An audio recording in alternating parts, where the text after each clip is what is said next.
Saudara, kita nak teruskan segmen ini. Saya nak berikan mukadimah ini. Kalau kita kembali pada awal-awal tercetusnya COVID-19 di Wuhan, China dahulu, kita dapat menyaksikan pelbagai reaksi daripada masyarakat. Ada yang bersahaja seolah-olah tiada apa-apa yang berlaku dan juga ada yang bimbang hingga tercetus rasa panik dan juga ketakutan. Kami nak berkongsi kepada anda bagaimanakah untuk menguruskan kebimbangan tersebut, kerana ia bukan saja dapat memudaratkan diri sendiri, malah orang di sekeliling. Bukan saya akan berkongsikan tip-tip tersebut, tetapi tetamu di studio Encik Zulkifli Hussein, kaunselor MARA dan juga eksekutif PK MARA. Assalamualaikum, selamat pagi. Waalaikumsalam warahmatullahi wabarakatuh. Apa khabar Tuan Zul? Alhamdulillah. Sihat, Sihat. Kita nak terus mulakan dengan bercerita mengenai kebimbangan asas tatkala kerajaan mengumumkan pelaksanaan Perintah Kawalan Pergerakan, iaitu yang paling banyak muncul di media sosial adalah kebimbangan berjauhan dengan ahli keluarga. Bagaimana kita nak menyantuni emosi mereka yang terpaksa berjauhan dengan keluarga ini, Tuan Zul? Baik, kita kena faham bahawa dalam keadaan sekarang ada segelintir masyarakat mengalami kebimbangan kerana setiap individu memberi respon yang berbeza ke atas pandemik ini.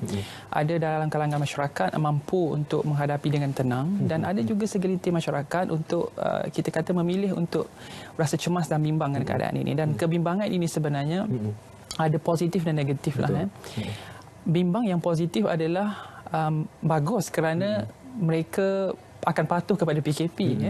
Mereka rasa bimbang, langsung tidak keluar daripada rumah kerana takut dijangkiti oleh wabak COVID-19. Dan kalau yang negatifnya apabila kebimbangan itu mengganggu gugat kestabilan emosi mereka dan akhirnya mengganggu kelangsungan kehidupan harian mereka.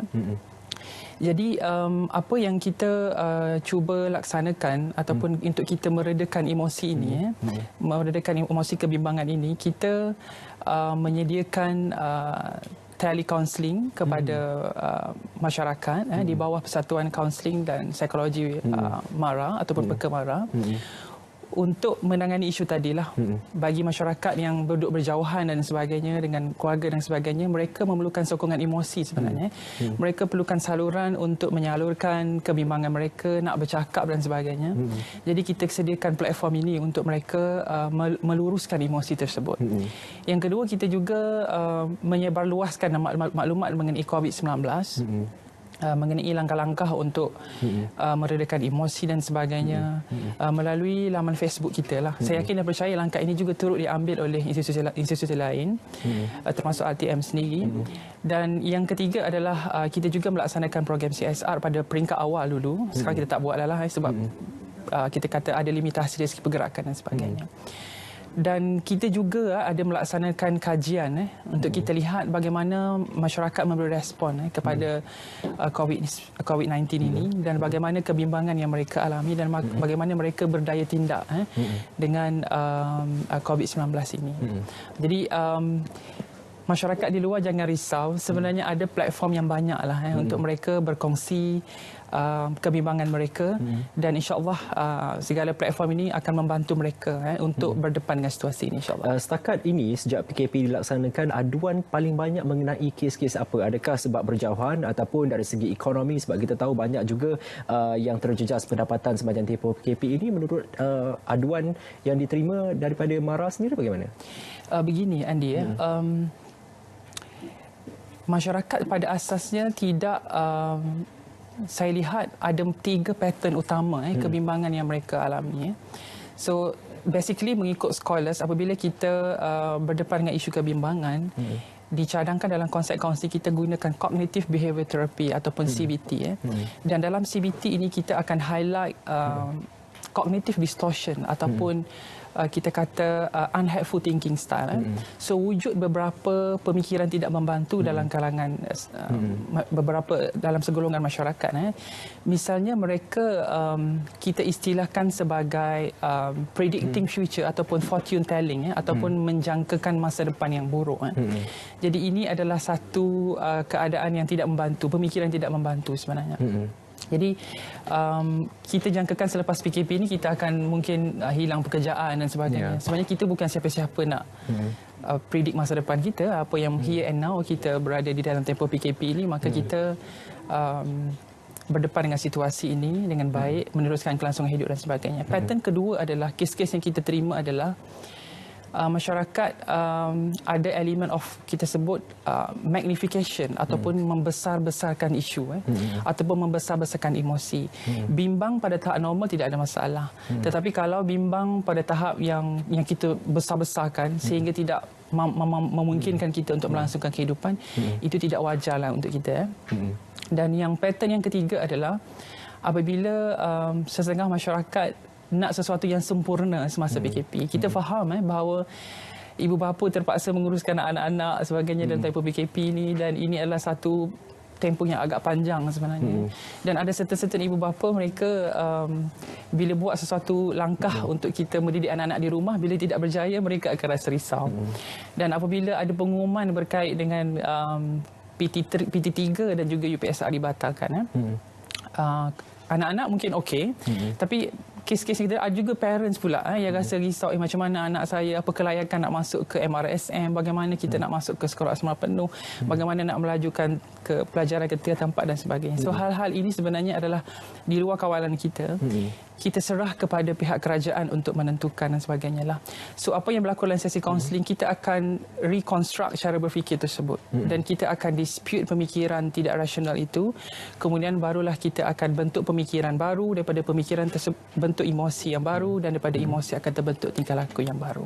Baik, wujudnya talian-talian aduan seperti ini yang diwujudkan oleh MARA, bukan saja MARA, banyak lagi pihak-pihak sebenarnya wujudkan talian untuk mereka berkongsi masalah, talian kasih misalnya, JAIS ada juga mewujudkan talian untuk aduan. Ini membuktikan bahawa masalah ini perlu dikongsi. Saya nak menjurus skop ini kepada mereka yang tinggal bersendirian misalnya. Perlunya mereka ini berhubung dan juga berkongsi masalah dengan orang lain, tidak kiralah ahli keluarga maupun platform-platform yang disediakan. Kepentingan berkongsi masalah dan jangan pendam sendiri, kerana kita risau akan menyebabkan perkara-perkara yang tidak diingini. Bunuh diri misalnya, ada juga sekarang ini tular melibatkan mahasiswa dan sebagainya. Tuan? Ya, betul. Bagi mereka yang duduk bersendirian dan sebagainya, bayangkan duduk dalam satu rumah dan tidak ada orang yang boleh kita bersemuka secara langsung sebenarnya. Jadi ini juga merupakan satu keadaan yang sangat luar biasa banding tempoh sebelum inilah. So saya setuju, memang kena sentiasa berhubung, dan dalam keadaan sekarang that's why kita buat tali kaunseling ataupun bagi sesetengah individu, bukan setengah individu lah, semua individu yang duduk berjauhan dan sebagainya, paling kurang ambillah masa satu hari satu kali untuk menghubungi waris dan sebagainya, keluarga terdekat dan sebagainya, untuk berkomunikasi. Buatlah video call dan sebagainya, kerana sebenarnya proses tersebut sebenarnya akan mengurangkan kebimbangan. Baik. Tadi Tuan ada bercerita mengenai kaedah yang digunakan untuk menasihatkan ataupun beri kaunseling kepada orang ramai, mind konstruktif kalau saya tidak silap tadi yang dikatakan. Magnification. Besarkan satu. Okey.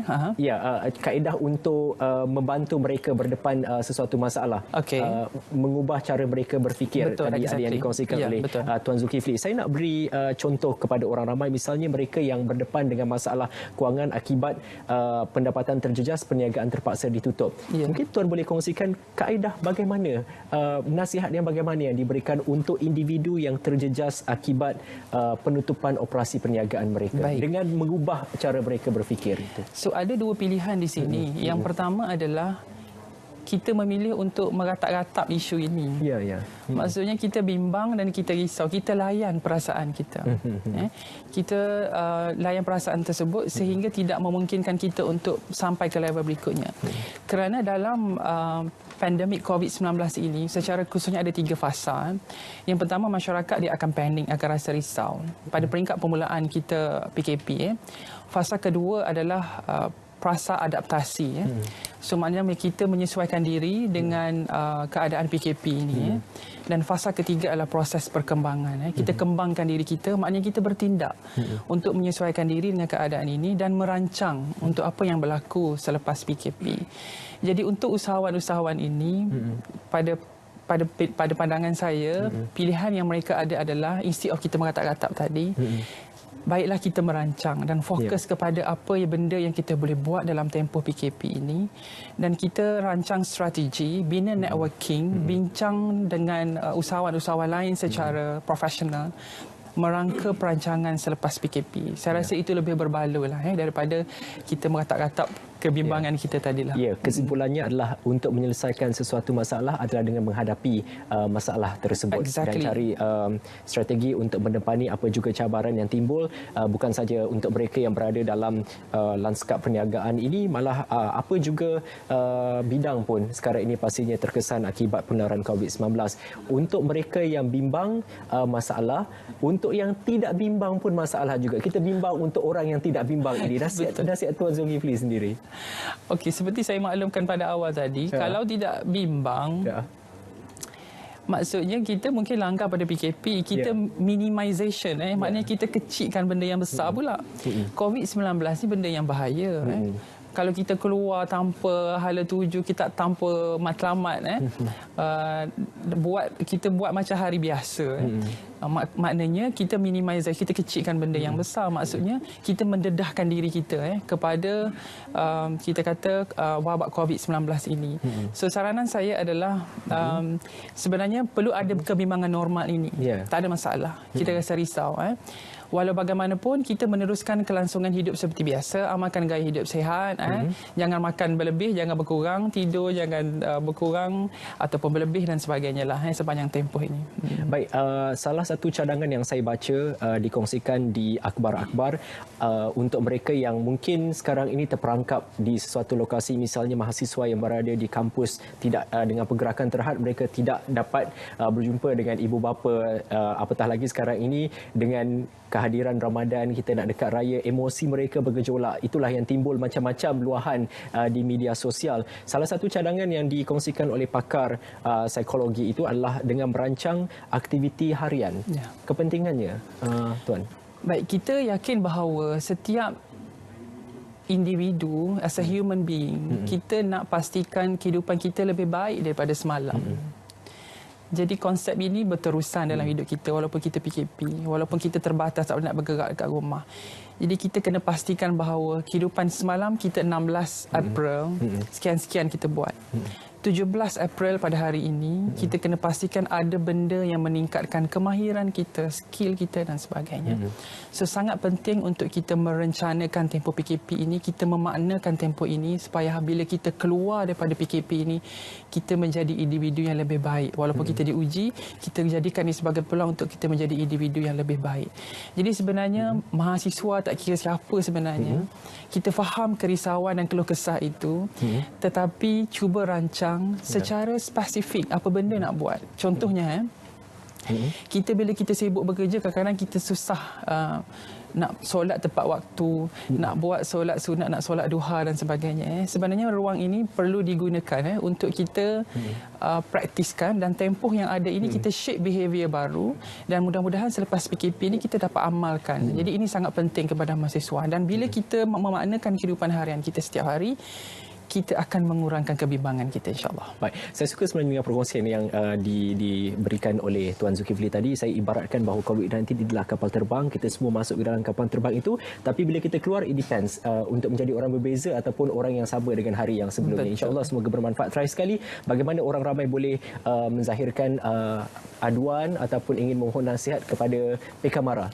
Tuan? Baik, seperti yang saya maklumkan tadi, kita sediakan dua platform lah. Yang pertama adalah Facebook kita lah. Saya mengajak seluruh masyarakat Malaysia. DM je? DM boleh. Masalah. Salah satu cara adalah DM. Boleh like Facebook kami, Persatuan Kaunseling dan Psikologi MARA ataupun Pekamara. Boleh like di laman Facebook kami. Yang kedua adalah boleh menghubungi kami di hotline kami, iaitu 03 261 34390 ataupun 261 35030.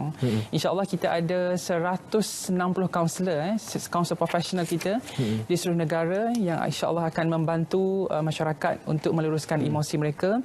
Dan saya yakin dan percaya bahawa apa yang kita lalui pada hari ini, ada hujan, ada kemarau, ada ribut, ada banjir dan sebagainya, InsyaAllah ada pelangi di hujung nanti yang indah untuk kita semua rakyat Malaysia. Kebimbangan ini sesuatu yang fitrah, tapi bagaimana kita mengawal kebimbangan itu sehingga tidak mencetuskan impak buruk kepada diri kita dan juga orang sekeliling. InsyaAllah talian tadi untuk 9 pagi hingga 4 petang, tapi untuk media sosial, Facebook dan sebagainya, anda cuma boleh hantarkan pesanan mengenai masalah anda, nanti akan dibalas oleh pihak Pekamara. Terima kasih sekali lagi, semoga terus sihat Tuan Zulkifli.